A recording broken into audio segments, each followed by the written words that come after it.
because there is a policy of the American government. It's called the Kissinger Report, which was produced in the mid-70s when Henry Kissinger was involved with the government.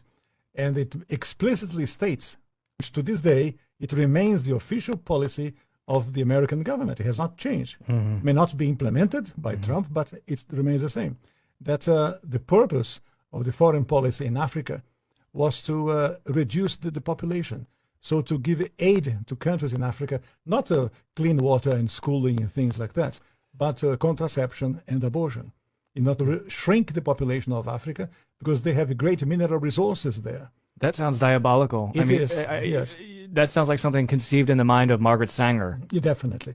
And so at the time, Kissinger and those involved with the Carter administration wanted to shrink the population, make sure that the Africans do not develop and do not use the resources for themselves, because we in the States, we need them. There is a concerted effort of foreign powers to control the population of Africa.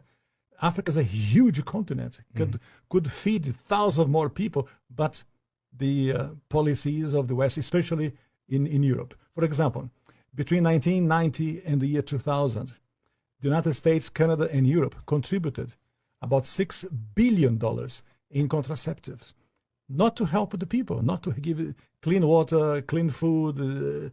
That is not to fight malaria, for example. No, of course, perish the thought, never. Let them die. That's the whole idea. So in our work in HLI, we denounced this reality to make the Africans aware that they have to defend themselves against the influence of foreign powers. Is it just the United States, or do you believe that China is also playing a role in jockeying for the resources of Africa? China is playing a major role because China is buying property in Africa.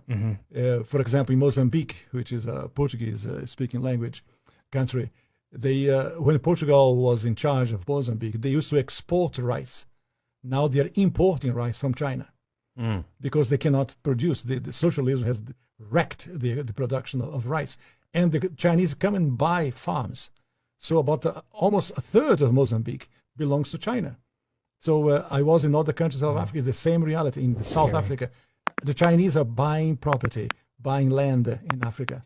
And they send their own workers, the Chinese workers. They don't employ people of the place. They send their own workers to populate and to live in the place.